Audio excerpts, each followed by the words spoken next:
The night was darker than usual when Ethan drove down the empty forest road. The cold wind whistled through the cracks of his old truck as headlights cut through the mist. He was on his way home from a long shift at the animal shelter, his mind fogged with exhaustion. Then something small darted across the road.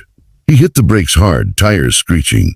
When he stepped out, the beam of his flashlight revealed a tiny puppy, shivering, muddy, and too weak to move. Its eyes, wide with fear, met his eyes that silently begged for help. Without a thought, he wrapped the trembling creature in his jacket and whispered, "We're safe now, little one." Back home, Ethan carefully placed the puppy near the fire. Its body was so thin, he could feel every bone through its damp fur. He noticed a small metallic tag around its neck, engraved with strange symbols instead of a name. It didn't look like a normal collar tag. It looked official. As the puppy drifted into uneasy sleep, Ethan couldn't shake the chill crawling up his spine. Why would such a young dog be left alone in the middle of nowhere, with something like that around its neck? The next morning, the puppy seemed a bit stronger. It followed Ethan everywhere, limping slightly but wagging its tiny tail every time he spoke. He tried giving it milk, but it refused, staring instead at the window as if expecting someone or something. Ethan examined the tag again. It wasn't made of steel or plastic, but of a rare alloy he couldn't identify. His curiosity grew darker when he noticed faint burn marks on the puppy's fur, almost like someone had tried to erase something from its body. It was no ordinary abandonment. It was a secret someone wanted buried. Later that day, Ethan took the tag to a local metalsmith, old Mr. Grayson, who'd worked with rare alloys for decades. When Grayson held the tag under light, his face turned pale. "Where did you get this?" he whispered. Ethan hesitated. "From a lost puppy." Grayson shook his head slowly. "This alloy isn't supposed to exist here. It's military grade and classified." Ethan's stomach twisted. Military grade? From a puppy? That night, he sat awake, the puppy sleeping beside him, unaware that its tiny heartbeat had just set something in motion that could destroy lives. The following evening, Ethan noticed a black SUV parked near the woods across his house. He thought it might be coincidence, until the next day, when another one appeared, this time closer. Two men in suits stood outside, pretending to check their phones, but clearly watching his home. His instincts screamed danger. He locked the doors and turned off the lights, whispering to the puppy, "I don't know what they want, but they're not getting you." The puppy whimpered softly, pressing closer as thunder rolled across the night sky. Sleep never came. At dawn, Ethan woke to the sound of footsteps outside. He peered through the curtain. The men were gone, but muddy boot prints trailed across his yard. Panic surged through him. He decided to leave town, packing only essentials and the puppy. As he placed it gently in a small carrier, he noticed a tiny scar under its fur, a straight, surgical incision. He froze. Someone had operated on this dog, and suddenly it made sense. The tag wasn't an ID. It was a tracker. Ethan's hands trembled as he fetched his toolbox and carefully cut open the metallic tag. Inside was a microchip, far more complex than anything he'd ever seen, flashing faintly with blue light. It wasn't a pet chip. It looked like something out of a government lab. His phone buzzed just then with a strange message from an unknown number. "Return the subject immediately. You're being tracked." His heart pounded. He smashed the phone, grabbed the puppy, and ran to his truck. He drove for hours, past deserted highways and through forgotten towns. The puppy lay quietly on his lap, as if it somehow understood the gravity of their escape. Ethan stopped only when his fuel gauge hit empty. He found an abandoned cabin deep in the woods and decided to hide there for the night. But when he opened the puppy's carrier, it was trembling again. This time not from cold, but fear. It barked softly, looking toward the dark woods outside. Something or someone was out there. Ethan switched off the lantern and crouched near the window. A flicker of red light danced between the trees, infrared scanners. His breath caught. They had found him. He clutched the puppy close, whispering, "Hold on, little one." The ground outside crunched under heavy boots. Then, silence. Seconds later, the door burst open. A flashbang blinded him and voices shouted, "Secure the target." But before they could grab the puppy, a blinding blue pulse erupted from its collar, knocking everyone to the floor.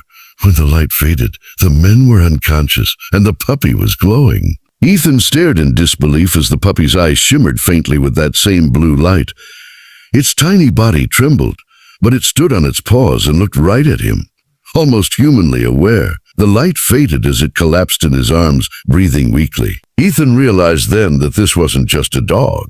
It was a living experiment, a secret weapon someone had tried to perfect, and he had just become the only witness to a project powerful enough to change everything. Sat on the cold wooden floor, heart pounding as the last sparks of blue light faded from the puppy's fur.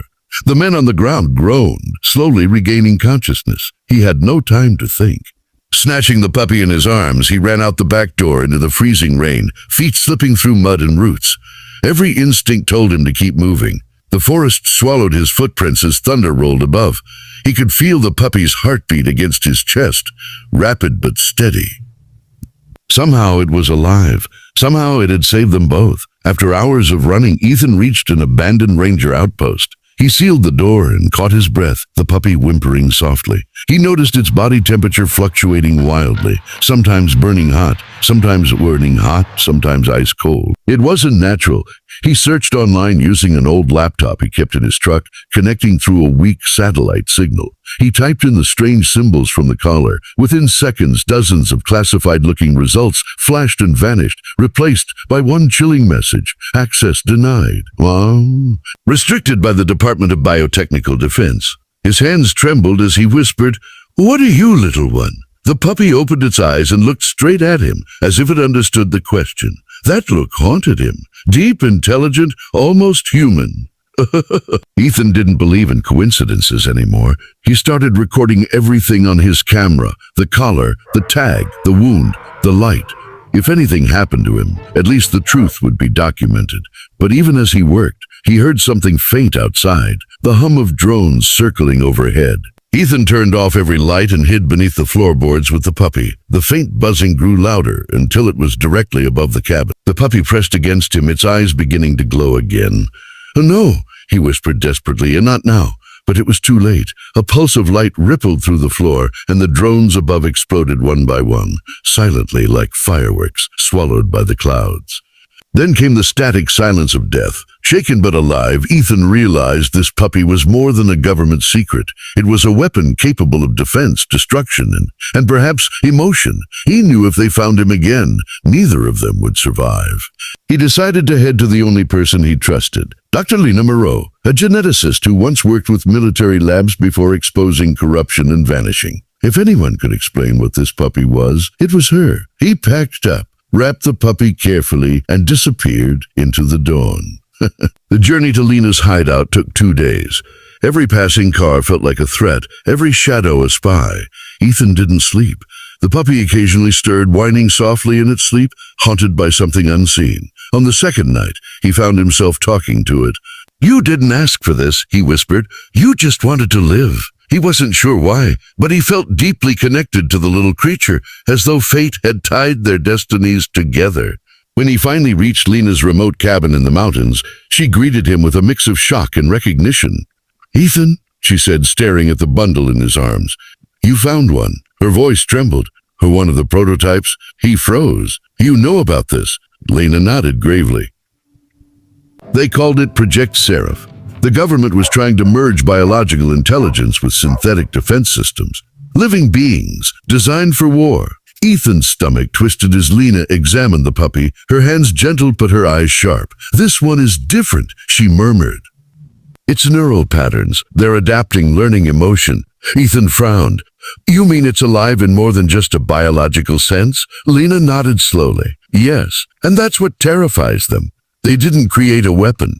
They created something capable of empathy." Ethan looked down at the sleeping puppy and whispered, "Then maybe there's hope." That night, as they discussed what to do next, Lena's satellite alarm went off. Motion detected. Cameras showed 3 armored vehicles climbing the mountain trail. "They found us," she said, her face pale. Ethan grabbed the puppy, heart hammering. Lena handed him a flash drive. "This has everything. Blueprints, evidence, everything. If we die, this must survive." Before he could respond, the first explosion shook the ground, shattering. Ethan carried the weakening puppy through the blizzard, snow slashing at his face as explosions echoed behind them. He could hear Lena shouting something, but her voice was lost in the chaos. The world blurred into a storm of white and fire. When they reached a narrow ravine, Lena caught up, coughing from smoke. "There's a cave ahead," she yelled. They stumbled inside, gasping for breath. The puppy lay limp in Ethan's arms, its glow flickering like a dying flame. "Stay with me," Ethan whispered. "Don't give up now." The little creature whimpered softly. Still fighting, Lena examined the puppy with shaking hands. "Its neural core is overloading," she said, tears mixing with soot on her face. "It's trying to protect you, even if it kills itself." Ethan's heart broke at the thought. He had rescued it from the cold, only to watch it die saving him. "There has to be a way," he said, desperate. Lena hesitated, then handed him a syringe filled with glowing liquid. "This might stabilize it, but it will erase its enhanced abilities. It'll just be a normal dog again." Ethan didn't care. Do it."